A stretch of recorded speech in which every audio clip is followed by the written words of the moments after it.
Hey everybody, hello, happy Wednesday. I'm getting my notes in front of me. It is Facebook Live time already. I can't believe it. Another week gone.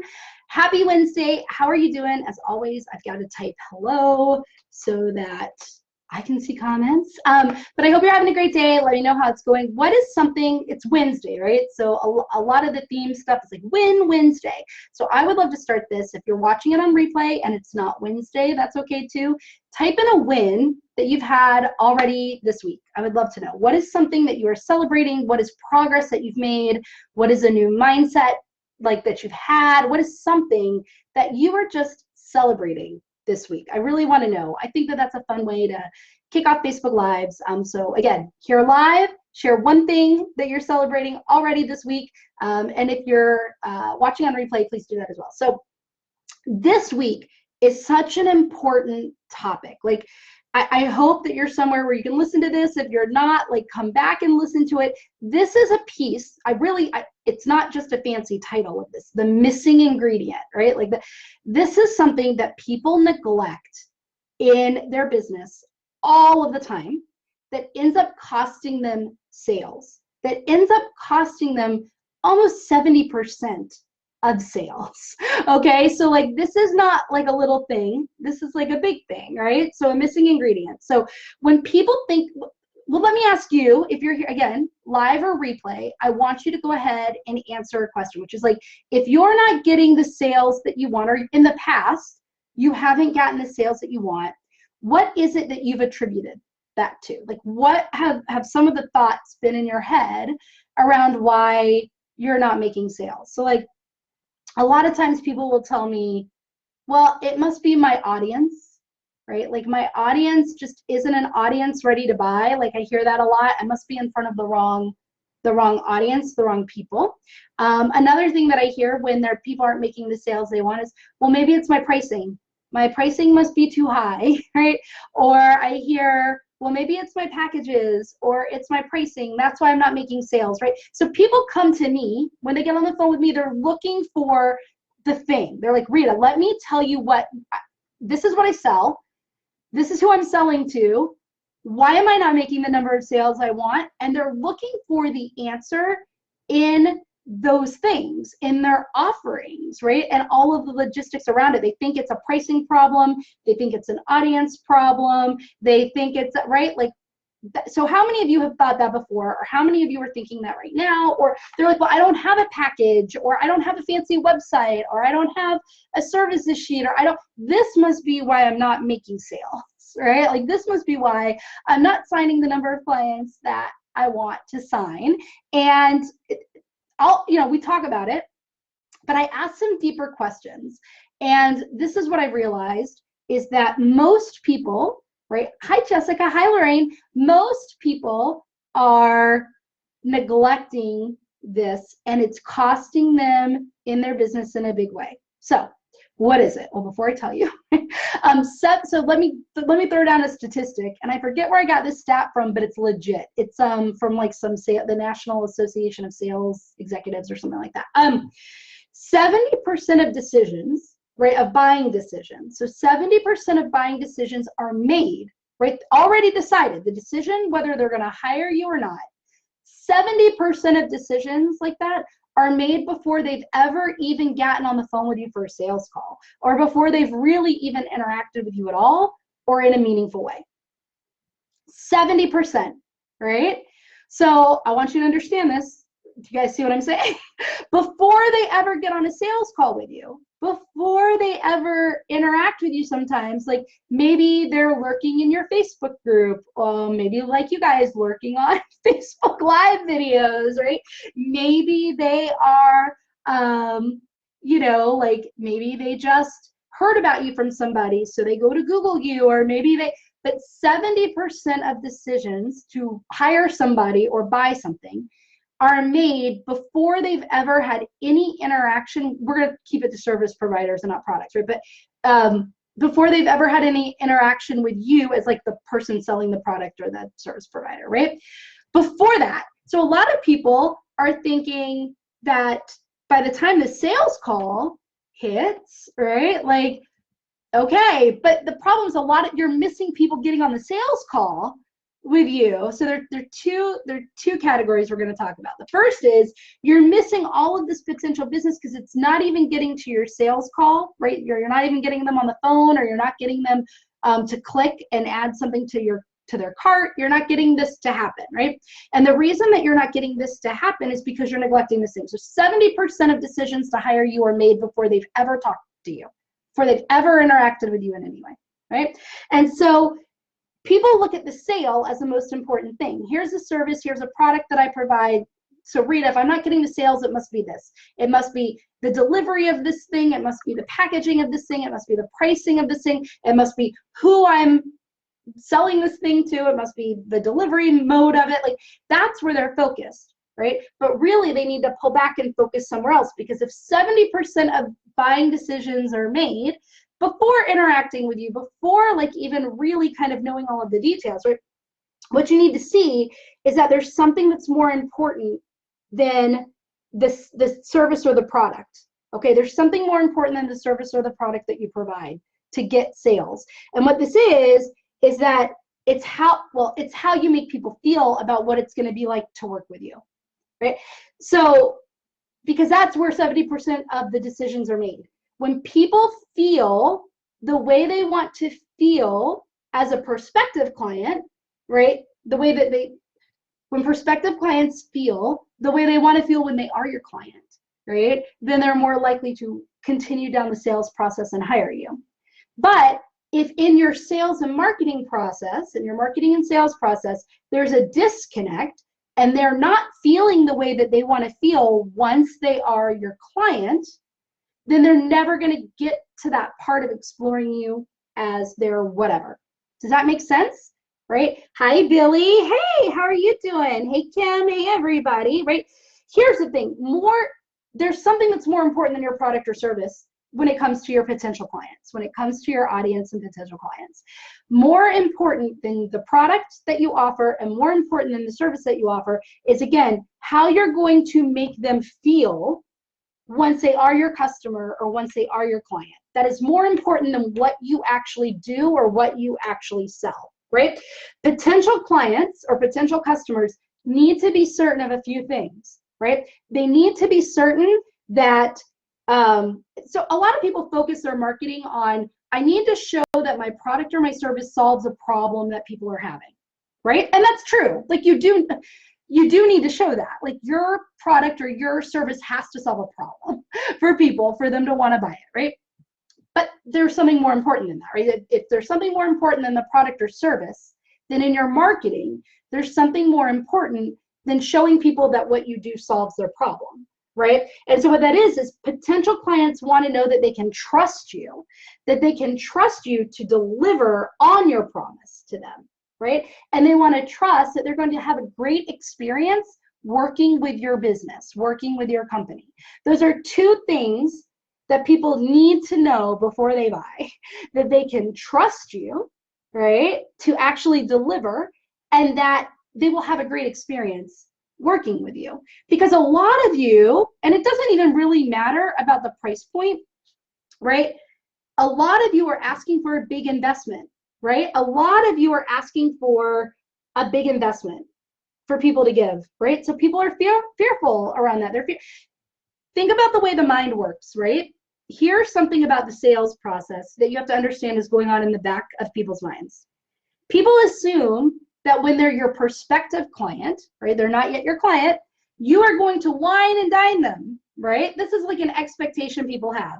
Oh, sure, they're going to roll out the red carpet to make me their client, but once I'm their client, they're probably not going to make me feel the same way, right? That's the default, even if people don't realize it, that's the default like assumption in the back of their brain is, of course, the sales process, they're going to make me feel better than they're going to make me feel as a client. So people are already assuming that they're going to be treated differently after the sale in the back of their mind. That's my subconscious apparently is back here. Okay. So in the back of their mind, they're already assuming that. But in the front of their mind, here's what they're thinking. Okay. So in the back of their mind, they're like, they're going to treat me worse once I'm their client or customer, because people always roll out the red carpet for a sale. That's what's going on. They don't even know they're thinking Okay, so that's just happening. But what they know they're thinking is the way that I'm treated before the sale is the way that I think I'll be treated after the sale, right? So the way I'm treated before the sale is kind of like the way I assume I'll be treated after, but only in one condition, right? They assume, right, that if they're being treated poorly before the sale, that they're going to be treated poorly after the sale. But they assume if they're being treated really well before the sale, that they're not going to be treated as well after the sale, right? So that's just an interesting little psychological thing. I'm going to tell you how you loop that in, right? But people just, here's the note to write down. People want to know that they can trust you to deliver on your promise and that they will have a great experience with your business, right? So you need to make people know, you have to be clear and let people experience what it will be like working with you before they actually maybe even get on a sales call with you, or what it would be like to do business with your business before they ever talk to you, right? So I shared a story. How many of you saw the story that I shared in the group yesterday, which was about, many of you know I speak, and there was this big speaking program that I wanted to purchase. It was like a $35,000 program. It was definitely steep for me at the time to invest in a $35,000 program for the year. It was a whole year-long program. But I really reviewed it, and I knew that it had everything I needed. Right? So I put yourself in I'm the pre-customer, right? Pre-customer, pre-client. So I found out about a program, and I'm looking at the program, and I'm like reading the testimonials, and I'm reading the material, and I'm like, yes, this is gonna, what I get back from this is gonna exceed my investment. I feel really comfortable in it, right? But I needed to make sure that the coach, who was the main coach for this program, was gonna align with my values and with my personality, right? Align with my values and my personality. So I wanted to talk to them, right? I wanted to get on the phone. I wanted to talk to them. So I emailed and I said, hey, I would love to talk to the coach who's going to be the main coach and make sure I'm a really good fit for this. And I got an email response back that directed me to a live webinar that was happening the next day. Okay, the live webinar that was happening the next day. Now, I felt like a little like, when I got that response. But I also kind of understood it. It's a huge program. Lots of people can sign up. I figured, you know what, they're just being efficient to kind of scale this process where a lot of people want to get on the phone with this coach and talk. So cool. I'll log on to this webinar that's happening tomorrow, right? I get on the freaking webinar and it's not even live, okay? It's pre-recorded, all right? Like it's a pre-recorded webinar. The coach isn't even there live, and there was not even a spot where like she comes on at the end to answer questions live. None of that, right? Like it was just a pre-recorded video, right? So now I was really angry. I was like, not really angry, but I was like, oh, this program, man, like I just want to talk to this coach. Like I think I like her from this video, but like I'd like to talk to her and ask her a few questions. The saving, well, not the saving grace, but like the last step was that they were having a live in-person event like 2 days later in this area. And so I was like, all right, I'm going to go and meet face-to-face with this person, right? Because the way that they advertised the live event was like very intimate. You're going to be able to talk, like all of the stuff. And I know it was part of their sales process, right? So I was like, all right, I'm going to go. I really want this program. I'm just going to go confirm this in person. Well, when I got there in person, right, number one, I couldn't access the coach. She was like guarded, like she had like, it was bigger than a celeb, bigger than Brad Pitt. Like she was guarded like she was Jennifer Aniston. You know what I mean? So you couldn't even access her, right? You could only access like a couple of her team members. And then when I did see the coach in the live room, here's what she did. She got up on stage and she did the hard sales, the guilt sales, right? If you're serious about your business, you'd sign up today, right? Is that the kind of marriage that you have to ask your husband for permission to sign up for this program, right? And like Billy said, bye, you know, and then there was something about like, you know what? You shouldn't have to ask so many questions about this program, right? Like that, you're just doubting yourself. Like if you trusted in your business, you would sign up for this, right? I literally walked out. I got up and walked out. I walked out. I was like, okay, thanks for saving me, universe, $35,000, right? When I first reached out to the company, I was a 90% yes for this. They were going to make $35,000 from me, right? I was a 90% yes for this thing, right? But within a matter of like days, I think it was like 5 days, they lost $35,000 plus any future business I would have done with them, plus any referrals that I would have sent if that program had been amazing, right? And that could have been, right? That could have been, hi, Rain. That could have been avoided, right? Of course, it's only avoided if it's authentic. And so the reason that it wasn't avoided is because they were super authentic with who they are and what they were about, even though their marketing was not, right? But I see the same thing. So like they lost my business before I even really interacted in a meaningful way with anybody in that company, right? And that's happening to people all of the time, right? And so here's my thought process. God, if this is my experience before paying $35,000 for this program, that I'm having trouble access to all the marketing is like, you'll have so much great access to this coach, and she's going to answer all your questions, and she's going to meet you where you're at, and you're going to like this, and you're going to like all of that stuff, right? Was the marketing. But I'm like, if this is my experience before paying $35,000, they're going to treat me worse after they have my money. When they've taken my money and it's a done deal, they're only going to treat me worse, right? And I'm already not able to access the coach. I'm being guilted into feeling bad and feeling shame for not signing up for the program or for even having a question, right? Like I'm getting the runaround. I'm not feeling valued. I'm feeling like not personalized. I'm feeling like I'm not important. I'm feeling like not heard. And like Billy's like, for that price, right? But for any price, because whatever investment somebody's about to make is usually a big deal to them. Right? When somebody's really investigating like that, it's a big deal no matter what the price is. It's big to them, right? For me, yes, this was but it could have been $5,000 and I probably would have still gone through the same kind of thought process about this, right? So to loop these together, right? The first thing I said about 70% of the decisions about buying are made before people ever interact with you or your business in a meaningful way. They've already decided whether they're going to buy from you or not.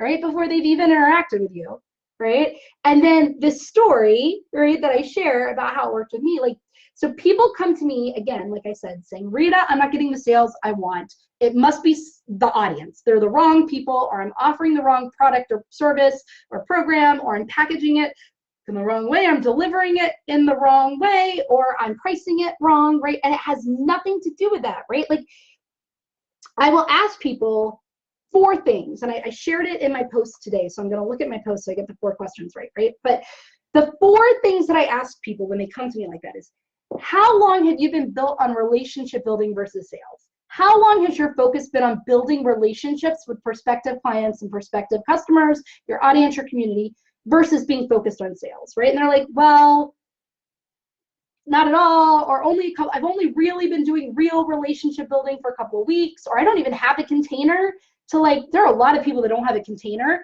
to nurture relationships, right? That's the buyer cycle I talked about before. A lot of people are making people, hi Maria, are making people aware of their business, and then they're moving right to the purchase. Like, hey, you became aware of me, cool, here's what I sell, right? And like, there's a whole bucket between of like, I need to consider you. I need to build this trust. I need to see that I'm going to have a great experience working with your company. I don't care if you're $47 or $35,000. That's a bet. When I invest in you, it's a bet on you to win, right? And it's betting on me to win. I need to make sure that I'm going to have a great experience and that I can trust you to deliver on your promise at any price point, right?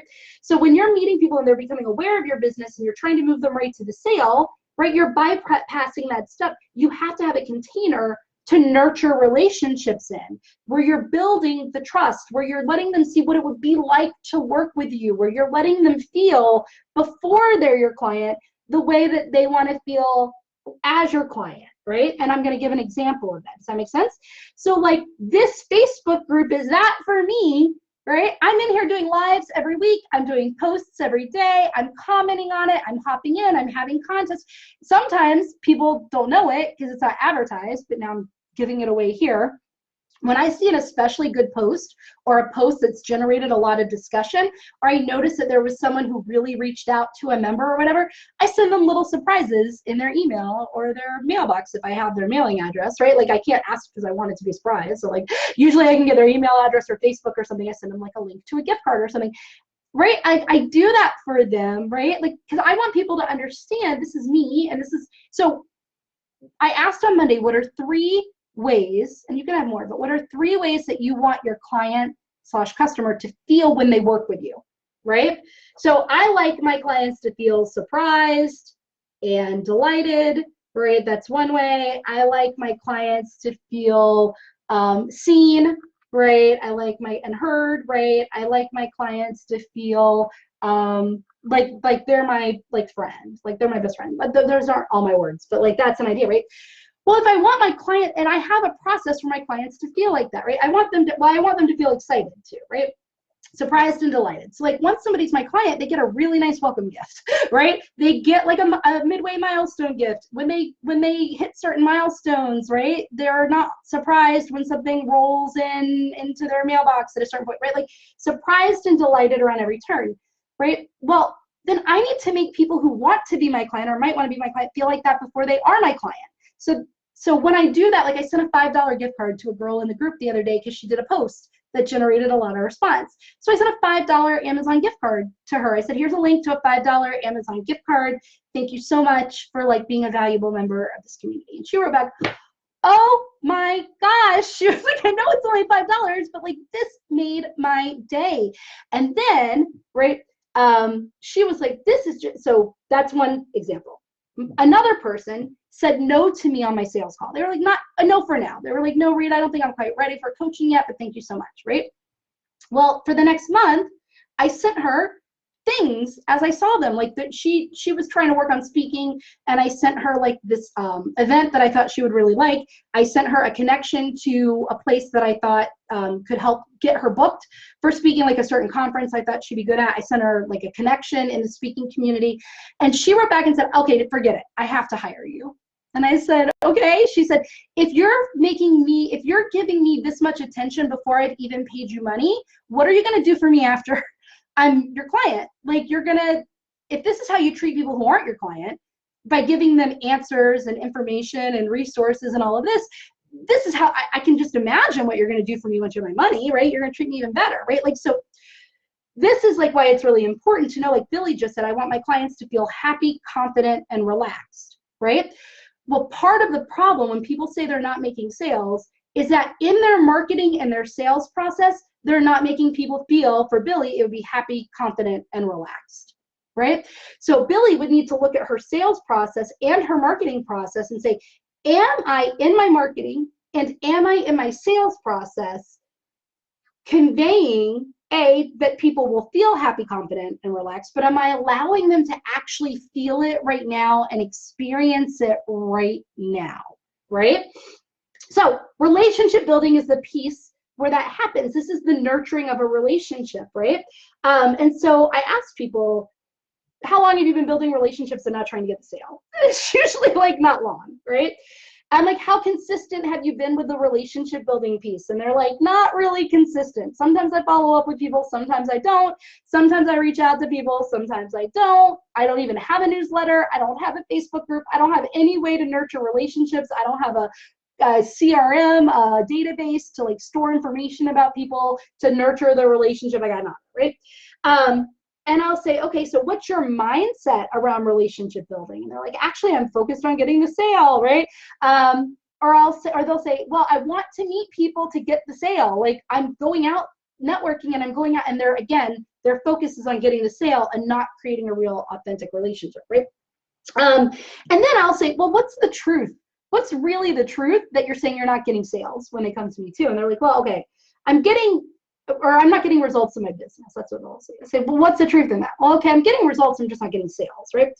So everybody's focused on the freaking sale. It's understandable because we like to make money because it feeds us, pays the bills, keeps us a business, right? Like I get it, we like to make money, but I promise you that by diverting your attention away from the sale, you will make more money. And that's what I work with my clients to do, to move their attention away from the sale, right?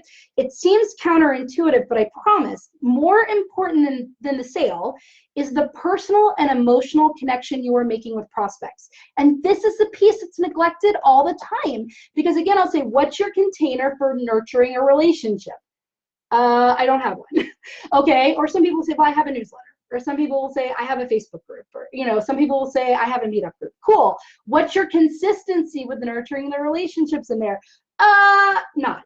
Right? Like, it's like, okay. So they're focused on getting awareness to get the sale. But more important than that is the personal and emotional connection that you are making with prospective clients and customers that is not about how your service or product solves their problem. Not that emotional connection. It's the emotional connection that they need to feel the way that they want to feel once they're your client. And for them, a lot of that is trust. They want to feel trust. They want to feel seen. They want to feel thought of. They want to feel heard. They want to feel understood. They want to feel, right, all of these supported. They want to feel valuable. They want to feel, that's how they want to feel once they're your client, right? So they need to feel that ahead of time. Do you guys get that? Like, do you see that before I get to like the big mic drop moment, right? Which is like, you have to allow the space for this to happen. You have to allow the space to cultivate patience, because it requires personal patience for this stage of your business to happen, right? You need to be certain that my business will succeed.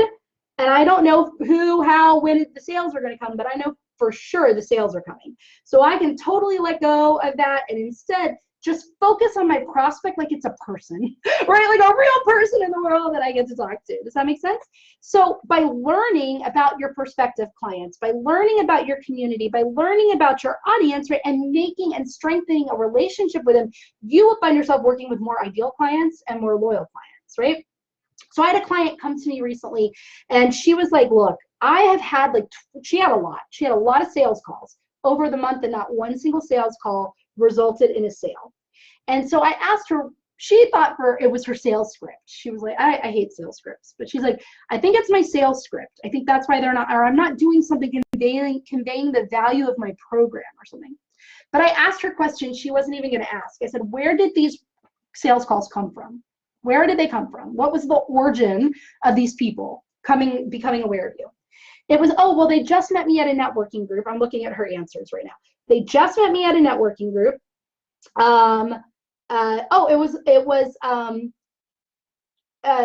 found me on, they did SEO, a Google search, and SEO brought them to me, right? So they did a Google search and saw me on Yelp. So it was SEO, a Google search. It was like a very first time like networking event, whatever. So they had not yet built trust in her yet, right? They didn't trust her to deliver on her promise, and they didn't know what the experience of working with her company was going to be like, because they haven't had something like this Facebook container or been on her newsletter list or something, right? And it didn't come from a referral where they inherit the trust of the referral, right? So very small, no trust, if any, right, in these sales calls.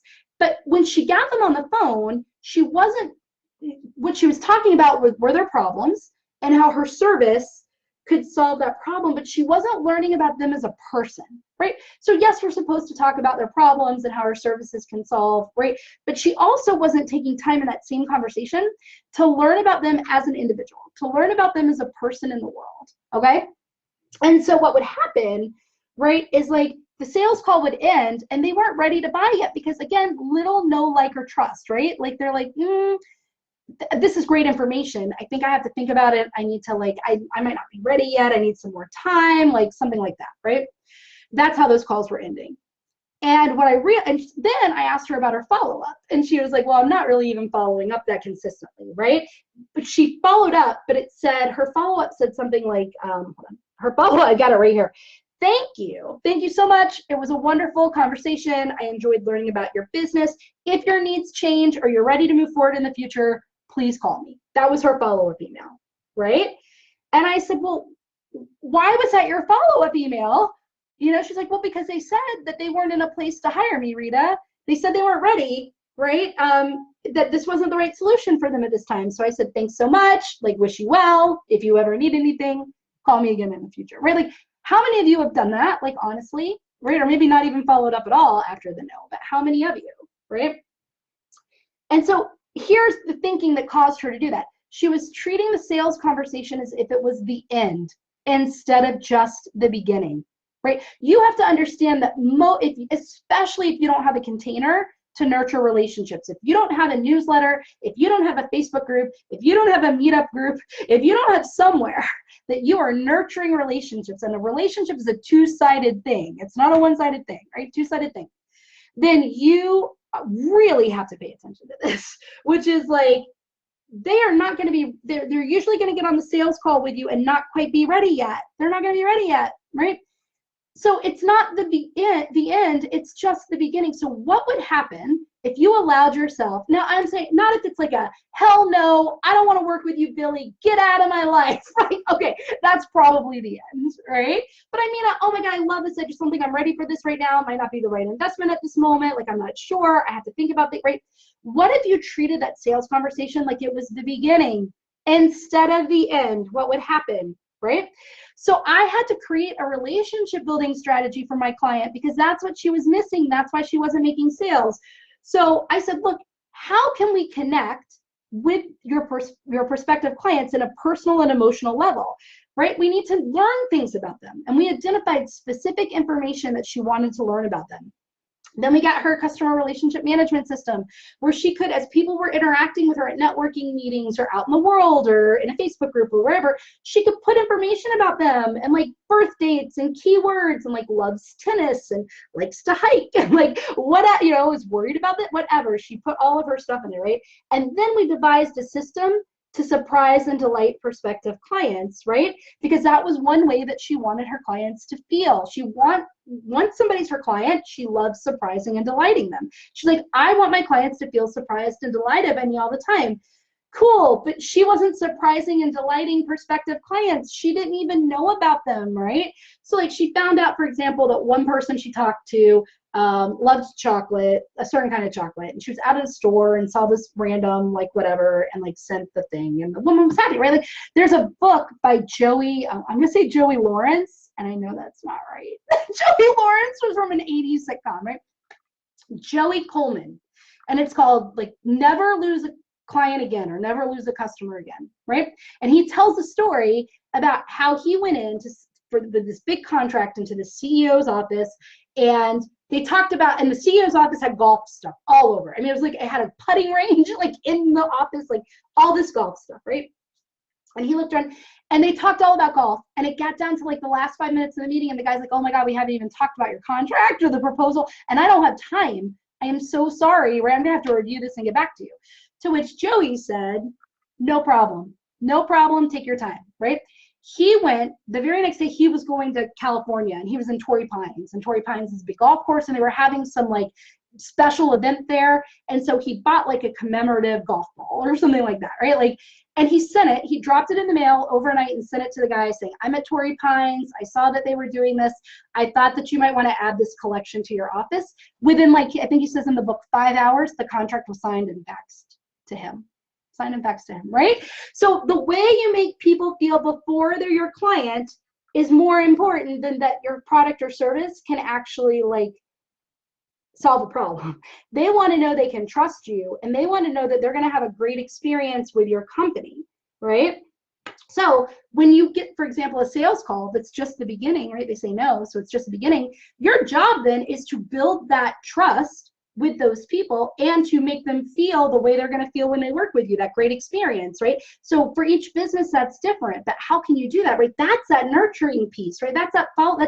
So if Billy was on the phone with me and was like, Rita, I think you'd be a great coach, but that's a no for now, thanks. But Billy and I talk about, I don't know, Billy, I think you're a speaker, right? So Billy and I talk about speaking. She's like, wow, I really wish I knew how to do this with speaking, or I really wish I could, and then she ends up not hiring me.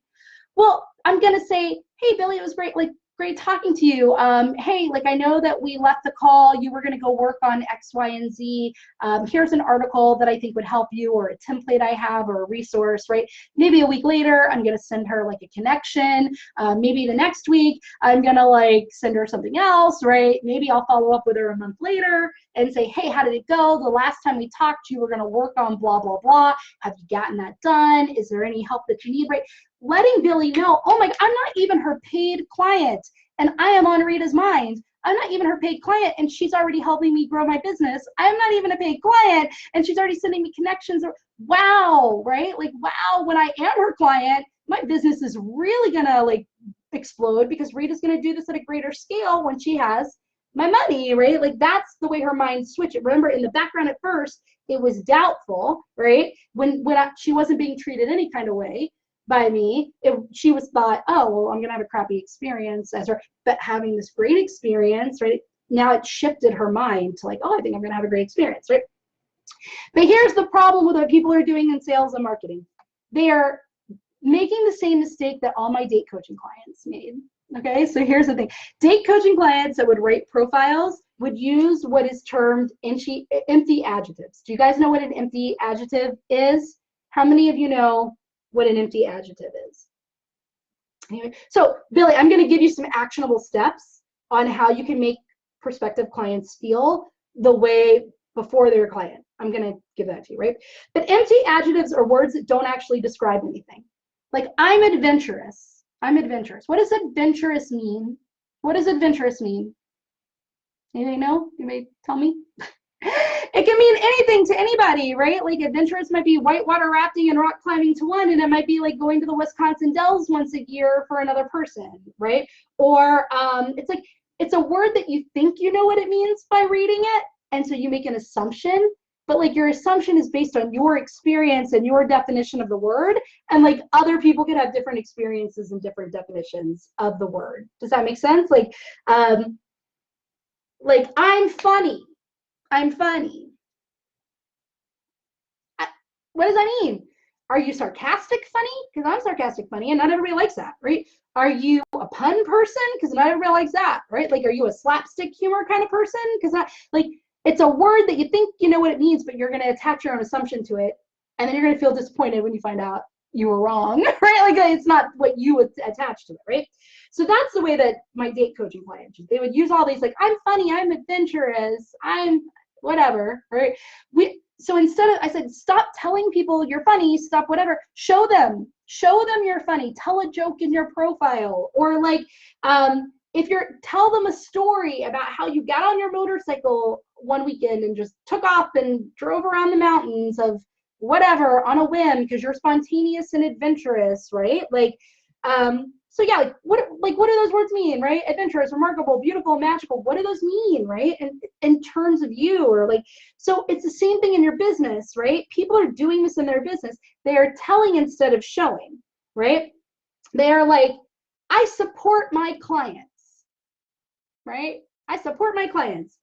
At blah, blah, blah, we pay attention to detail, right? Or like, you are important. When I ask people, what differentiates your business from what other people who do what you do? Does that make sense? When other people do what you do, what differentiates your business? These are the kinds of things people say, well, our clients are important, or we listen to our clients, or we support our clients, right? But compared to all the other businesses that are advertising differently, saying we hate our clients, we're never going to listen to you, we're never going to pick up a phone, like, you know, you're not important to us. No, everybody's advertising, right? Marketing that same stuff, right? It's like, you have unlimited access to me. What does that mean? Because there's no way somebody truly has unlimited access to you in the way, you know, that you're kind of like trying to make it mean, right? But like, I care about your success, right? That's empty. That means nothing. It means nothing, right? So like, clients are trying to feel out how they're going to be treated after they give you money. They're investing in you and they want to feel secure that you're going to deliver on your promises, but you can't tell them I'll deliver on promises and you're going to have a great experience with our company. You have to show them so they can clearly see it in a detailed way and understand what it means, and they have to feel it. They have to feel what it's going to be like to work with you. So what are some ways that you can do this, right? Detailed testimonials. But here's the problem with testimonials. Number one, we have some empty testimonials, some empty adjective testimonials. I really love Billy. She was such a great coach to work with. She was so fun and like made me feel so excited, and like I had real success, and now my business is at a new level. Tells me nothing, right? So that's one problem with testimonials. The other problem with testimonials is that it's focused on the results. Right? Wow, Billy's program really helped me step into my, I don't even know what Billy does. So, Billy, I'm gonna now find out what you do, right? Like, Billy's program really like helped me become a more confident public speaker, and now I'm on stage speaking, right? Like, that's a testimonial, but that's a testimonial for the results that the product or service created, the problem that was solved by the product or service. Testimonials need to focus on what your client's experience was like more than the product. I mean, it has to have that piece that your product or service did what it's supposed to do and solved a problem. But testimonials are neglecting the piece of what it felt like to be your client. Wow, you know, I really felt what were your words again, Billy? I'm gonna go up to this, right? I'm going back up to your words.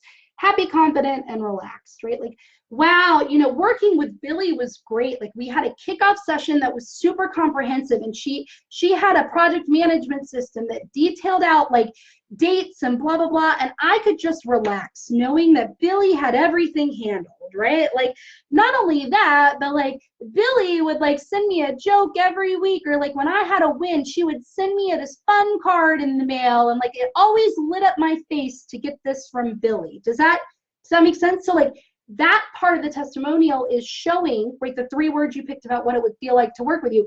It's helping people clearly see, right? Like, so if you want them to feel supported, you have to, in this testimonial, right, show how, like, boy, anytime I called Billy, she was there, right? Like, I could get right through to her if that's the way you want people, based on your definition of support, right? Like, you see what I'm saying? Like, detailed testimonials that focus on your client's experience of working with you more than the results, right?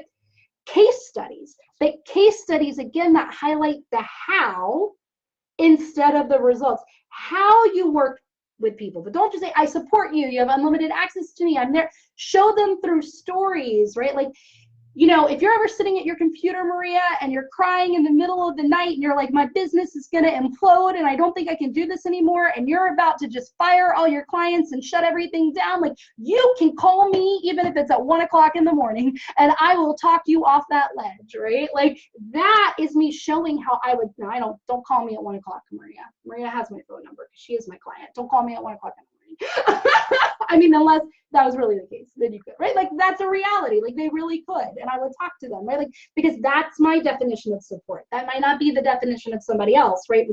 But I can't just say I'm to support you. I have to tell a story. Like, if you're ever like this, or if this is happening, you can always this, right? Another way that you can show people is something like this, Facebook Lives, where they get to interact with you, like, especially for me as a coach. Like, they're training with me. You guys are feeling like what it might be like to be my client by hearing what I say. But even more than that, open Q&A sessions that I do, where you can come ask me your business questions and I'm coaching you live, gives you a feeling of what it would be like to coach with me. Joining a free masterclass, right? Like, getting the experience of actually working with me before you work with me is helping you see what it would be like and feel like to be my client, right?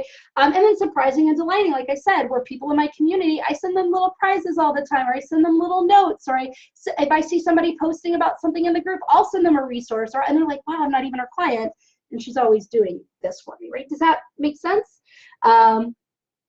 Maria says, can you give an example of a non-empty advertising? So like, Maria, did I answer your question? So like, instead of like, I will support you, it's like, you can email me anytime you're having a negative like thought, right? And I will write back with the opposite of that thought, or I will, like, with it, you know, within that same day, you will receive, right? Or like, you know, you always know, like, do you see that? Like, my client so-and-so felt this way, and because, does that make sense? Like, you illustrate it through a story instead of say the phrase. So instead of like, you know, you'll feel so excited working with Rita, it's like, you know, when you're dragging and when you don't want to do the thing and when you're hating the thing, like, you can just like get on a session with me, book us, and then on our session, we're going to find a way that feels really good to you and really fun. Just like my client Maria, we did this thing and then blah, blah, blah. And then she did this thing, and like, that's great. Does that make sense? How do you not over deliver? Okay, so here's my thing, right? I don't ever feel like I can really over deliver. I don't feel like I can over deliver information to people. If people are getting answers from me, think about how much you got from me, Maria, before you hired me, right? You had caught a Facebook Live, you heard my podcast, like, I get freely on those. Did that keep you from hiring me? No, right? Because what it was doing was building trust in me, and it was building like what it would be like to work with me and talk to me, right? Like, all of that, right? And so I don't think it ever keeps, I think that not honoring containers, and this is another conversation for another day, is, and what I mean by that is, my container with my Facebook group is I put so much great information in here, right? I do. I put so much free, valuable information through Facebook Lives, through posts, through free master classes, and I have no holds barred on that, Maria. I can't give too much in that, right? I just give away everything I want to give away, and I put it all like in the challenges and in all of that, right? This Facebook group is truly a plethora of information that can help you grow your business, right? But what I won't do in the Facebook container is answer your individual question about your specific business, right? If you have an individual question about your specific business, right? It's like, wow, Rita, this was a great thing about client experience. Now, in my business, I want people to feel, do you think that this would be a good way for me to do it? That is an individual question about your individual business, and I'm going to need a lot more information, right? So then that next container is, get on the phone with me and have a call with me. If you're not willing to get on the phone with me and have a call with me, I'm not going to answer your individual question. And there's plenty of free information in this group that I feel very confident that you can go search through and get anything you want, right? So then let's say that Billy moves from the free group to the call, right? And now we're on the call. The call is to see if we're a good fit, right? So I'm learning about her challenge. I'm learning about, making sure that what I do is the solution to her problem. I'm making sure that we're a good fit in how it's going to be like working with me, that she's feeling the way she wants to feel, right? But what I'm not doing on the sales call is coaching, right? Because I have clients, and my clients pay me money for coaching. And so for me to coach somebody, right, that's not a paid client, is out of integrity for me, because it's violating the trust of my clients who are paying me money, right? So I might give like some general advice or like how we would go, but I'm not going to say, and here's your strategy, Billy, for getting a client, your 4-point strategy. Like, I'm not going to do that. Like, you have to become my client if you want that, right? And once you become my client, then you get that, right? So to me, it's not about what I'm giving or not giving. It's the container that I'm doing it in. Does that make sense? So hopefully that answers your question, right? So like, I just hold firm to my boundaries about what I will or won't do in the Facebook group, what I will or won't do on a sales call, what I will, or won't do with clients, right? Like, you have to have really defined boundaries and honor them. And then that makes you feel comfortable about all the information you're going to give, right? Because again, if you're giving your best stuff away, people are like, wow, it's only going to get better, right? Like, I can't believe it, right? But like, again, like you said, you have, like, for me to talk to you about individual stuff, and I've got to talk to you, right? You got to get on the phone with me and stuff like that. So anyway, this is what I wanted to talk about, because this is the piece that people are missing. They are not allowing people to feel what it's like to work with them before they ever even interact with the company. And that's where 70% of the decisions are made. So half of you don't even have a space for that to happen, right? There is no, you're not doing free classes or free demonstrations or free trainings or free webinars, or you're not doing a Facebook group like this and where you're learning about people. You're not doing extreme follow-up. You don't have a customer relationship management system of any kind, paper or computerized, where you're like just jotting down things you learn about people and nurturing relationships over time. And that's because we're usually focused on the short game instead of the long game. We want the sale now. We don't feel like we have time to just keep nurturing relationships. Why won't the sale come, right? But again, like, and here's the other piece of this. This is what I'm going to say. Because this is super important. So what I'm going to say about this, right, is that there are a lot of entrepreneurs who are demonstrating that their product or service will solve a problem. And they're connecting emotionally, right? They are connecting emotionally, right? But the failure comes from that trust, right? The failure comes from the trust. And here's what I mean by that. They are being inconsistent in their marketing and sales process. How many of you are inconsistent in your marketing or sales process, right? So inconsistent would be not honoring the containers right? Where sometimes I am answering individual questions for people in my Facebook group and sometimes I'm not. That would be inconsistent. So if you are evaluating me, if trusting me is important to invest in me, and you see that sometimes I'll answer an individual question and sometimes I won't, that's going to erode your trust a little bit, even if you don't realize it, right? If I'm not showing up every day in my group consistently, it's going to erode your trust in me, right? Unless I've banked a big amount of trust. There was a week I had the flu at the end of December and I didn't show up at all. And I had built 4 years or 5 years of trust in my community of showing up every single day. So I got away with the week, right? But you see what I'm saying? Inconsistencies in your actions send conflicting messages. So if you're inconsistent with your visibility, if you're inconsistent with your marketing, if you're inconsistent with your sales, right? If you're not doing what you tell others to do, so like if you're a social media manager and your social media is not on point, right? Like all of that leads people to believe that they can't trust you, right? That they can't trust you to be consistent, period, right? So if you're not like consistent, if you have a newsletter but you're sending it sporadically and not on a consistent schedule, that's making people feel like that you're not consistent. But one thing people want their service provider to be is consistent, all right? So if you're making them feel in the marketing and sales process like you're not consistent, right, or you're not congruent, then they're not going to trust you to become your client. Does that make sense? They will think you're not going to be consistent with the delivery of the service to them or the treatment of them once they've become a client or customer, right? So you need to, again, you have to show them and tell them in ways that allow them to feel it and experience it in detail now before they're ever your customer, right? You have to have a relationship nurturing container, and you need to do it.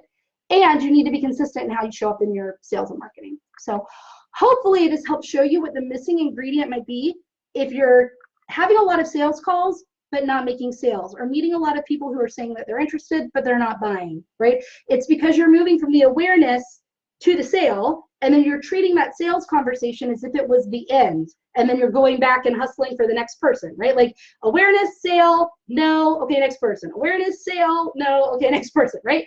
But really it's like awareness, right? Like hopefully nurturing a relationship, conversation, purchase, a yes, right? Or awareness, sales conversation, it's a no. Okay, now I'm going to nurture the relationship and build the trust and let them experience all this stuff and blah, blah, blah, and view the sales call as the beginning and not the end, and then revisit the situation, right? So anyway, hope that helped. I gotta go. I have a 1 o'clock client. I think it's you, Maria, all right?